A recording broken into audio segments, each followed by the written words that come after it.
Hi, I'm Dr. Ellen Hendrickson, and welcome to episode 22 of The Savvy Psychologist. I'll help you meet life's challenges with evidence-based research, a sympathetic ear, and zero judgment. We'll use the best of psychology to help you be happy, healthy, and most importantly, yourself.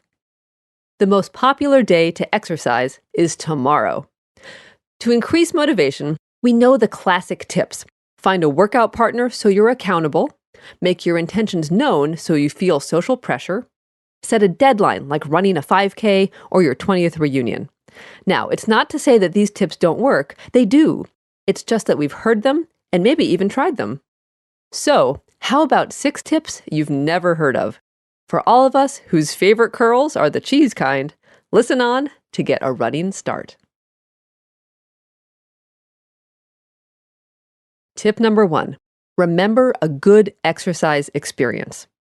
A brand new 2014 study found that you can use memory to enhance motivation.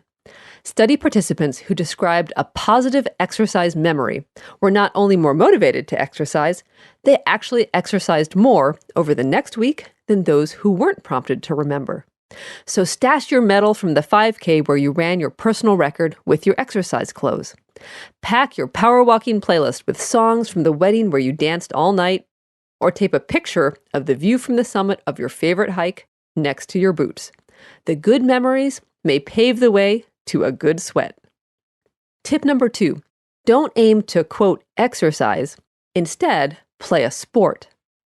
A 2005 study found that when participants were asked about reasons for playing a sport, they thought of intrinsic reasons, like enjoyment and challenge. Reasons to, quote, exercise, however, were extrinsic and focused on things like appearance, weight, and stress management. Now, Psychology 101 will tell you that intrinsic motivation makes you more likely to start and stick with a new habit. So, sign up for softball, join the Masters swim team, play ultimate frisbee, or simply tweak your mindset. Your Saturday afternoon bike ride suddenly becomes the sport of cycling. Tip number 3, don't work out next to the fittest person at the gym. A really creative 2007 study examined how your fellow gym goers affect your workout. So researchers hung around the lateral pull-down machine at a college gym. When a woman started using it, a super fit female Confederate started using the next machine over. And half the time, she wore a tank top and shorts. The other half of the time, she wore pants with extra thigh padding and a baggy sweatshirt. And in a third control condition, the Confederate didn't work out at all. So what happened? Women working out next to the tank top used their machine for a shorter amount of time than the other two conditions. And when researchers later approached and asked women to take a short survey, they reported lower body satisfaction scores. By contrast, women working out next to the baggy sweatshirt exercised longer and didn't suffer the same hit to body image. So what does this mean for women? Run on a treadmill behind a 19-year-old in size 0 booty shorts, and you'll probably leave sooner and feel bad about yourself. Run on a treadmill behind a normal-looking person, and you'll likely leave after a good workout with your body image intact. Tip number 4.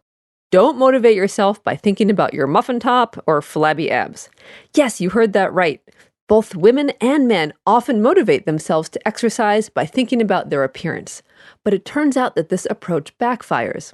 A 2014 study found that exercise frequency is most strongly related to 3 things: appreciation of your body, a focus on how your body feels, and satisfaction with what it can do. But get this, motivation based on appearance weakened all 3 of those things, even in people who exercise the most.